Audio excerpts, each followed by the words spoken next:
हम पढ़ रहे हैं राजस्थानी आभूषण, इनसे संबंधित महत्वपूर्ण प्रश्न उत्तर जो कि गत परीक्षाओं में आए हुए हैं। इससे पहले वाली क्लास में हमने लगभग 40 क्वेश्चन देखे थे और अब हम इनसे आगे के और सवाल देखते हैं। पहला सवाल है, निम्नलिखित में से मेख है पाँव में पहने जाने वाला एक आभूषण, स्त्री पुरुष के दांत में जड़ी सोने की चूंप, आभूषण में लटकाई जाने वाली छोटी लड़ी या अंगुली में पहने जाने वाला आभूषण। तो ये मेख जो है वो है स्त्री पुरुष के दांत में जड़ी सोने की चूंप। अगला सवाल है, गोरबंद आभूषण क्या है?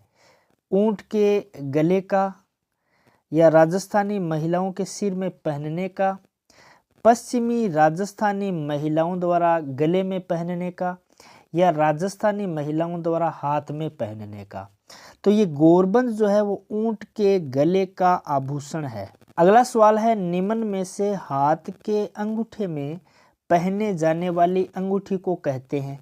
चेक्की, रखन, अरसी या मादड़िया। तो इसका जो आंसर है वो है अरसी। अगला सवाल है, राजस्थान में पैरों की उंगलियों में पहने जाने वाले आभूषण को कहते हैं? गोखरू, बिछिया, अचकन या तकिया। तो इसका जो आंसर है वो है 2 नंबर ऑप्शन बिछिया। अगला सवाल है, एरंग पत्तो है ऊंट व बैल की जोड़ी, स्त्रियों के कान का आभूषण, पशुओं की जुगाली या बाजरी के कटे पौधों का ढेर। तो ये जो है ये है 2 नंबर ऑप्शन यानी स्त्रियों के कान का आभूषण। अगला सवाल है, सुआ भड़को है स्त्रियों के सिर का आभूषण, छाछ में पकाई हुई बाजरे की खिचड़ी, ऊंट के चार जामे के नीचे लगाई जाने वाली गद्दी या खेतों में उगने वाली एक खरपतवार। तो यह है स्त्रियों के सिर का आभूषण। अगला सवाल है, नरमुखा आभूषण है मुंह का या गले का, सिर का या हाथ का। तो ये जो आभूषण है ये है हाथ का आभूषण। अगला सवाल है, तिमणिया पहना जाता है पुरुषों द्वारा हाथ पर या महिलाओं द्वारा गले पर या महिलाओं द्वारा ललाट पर या पुरुषों द्वारा बाजू पर। तो ये जो है वो ये है महिलाओं द्वारा गले पर, इसका 2 नंबर ऑप्शन। अगला सवाल है, शीश फूल नामक आभूषण शरीर के किस अंग पर पहना जाता है? नाक, सिर, कान या गर्दन। तो ये शीश फूल जो है ये 2 नंबर ऑप्शन यानी सिर पर पहना जाता है। अगला सवाल है, लूंग आभूषण कहाँ पहना जाता है? कलाई पर, पैरों में, कान में या ललाट पर।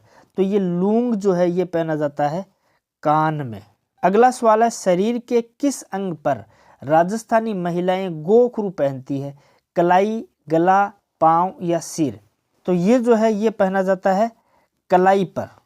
नेक्स्ट जो सवाल है वो है, निम्न में से कौन सा राजस्थान में स्त्रियों द्वारा गले में पहने जाने वाला आभूषण नहीं है? मादड़िया, टेवटा, आड़ और ओगणिया। तो मादड़िया, टेवटा, आड़ ये गले में है, ओगणिया जो है ये गले का नहीं है, ये है कान का। अगला सवाल है, नवरत्न आभूषण है दांत का, बाजू का, नाक का या गले का। तो ये नवरत्न जो है ये है बाजू का, 2 नंबर। अगला है, निम्नलिखित में से गलत युग्म की पहचान? कान सुरलिया, कमर गोखरू, गला तिमनिया, मस्तक बोरला। तो जो ये कमर है ये असुमेलित है, ये गोखरू जो है ये हाथ का आभूषण है। अगला है, तागड़ी शरीर के किस भाग पर पहनी जाती है? नाक, पैर, गला या कमर।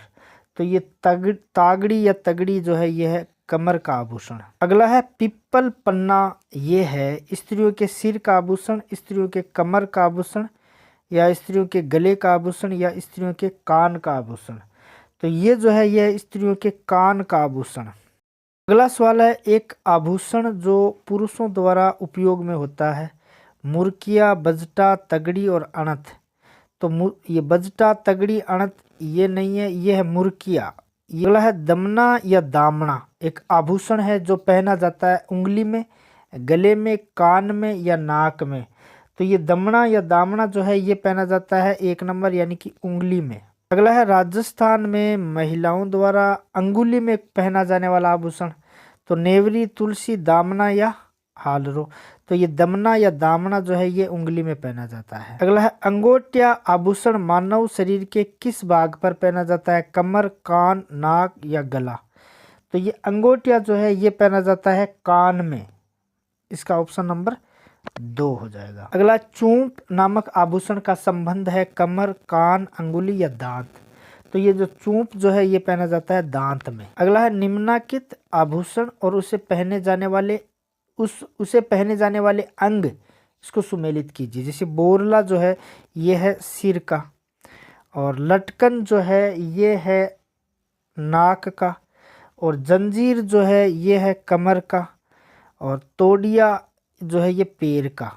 तो इसका जो हो जाएगा 2 और 3, 4 और 1। अगला सवाल है मारवाड़ में दामनी क्या है? एक प्रकार का लोकगीत, एक प्रकार की ओढ़नी, एक प्रकार का नृत्य या इनमें से कोई नहीं। तो ये दामनी जो है ये एक प्रकार की ओढ़नी है, और दामना जो है वो अंगुली में पहने जाने वाला आभूषण है। अगला सवाल है टोटी आभूषण शरीर के किस हिस्से पर पहनी जाती है? कटी, हाथ, नाक या कान। तो ये जो टोटी आभूषण है ये पहना जाता है कान में। अगला सवाल है निम्नलिखित को सुमेलित कीजिए। आभूषण और पहनने का स्थान, जैसे चांद सूरज है तो ये पहना जाता है सिर पर। ये मोती नहीं है, ये है तोती या टोटी। तो ये जो पहना जाता है ये पहना जाता है कान में।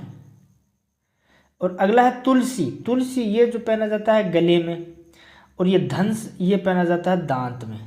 अगला सवाल है निम्बोली, निगोदर, पचमाणियों इत्यादि स्त्रियों के किस अंग के आभूषण है? सिर, हाथ, नाक या कंठ। तो ये पहने जाते हैं कंठ यानी कि गले में। अगला सवाल है थुंडी नामक आभूषण स्त्रियां शरीर के किस अंग पर धारण करती है? सिर, हाथ, नाक या कंठ। तो ये पहना जाता है सिर पर। अगला सवाल है डरगलियो, डूरगली या डूरंगलो इत्यादि स्त्रियों के किस अंग के आभूषण है?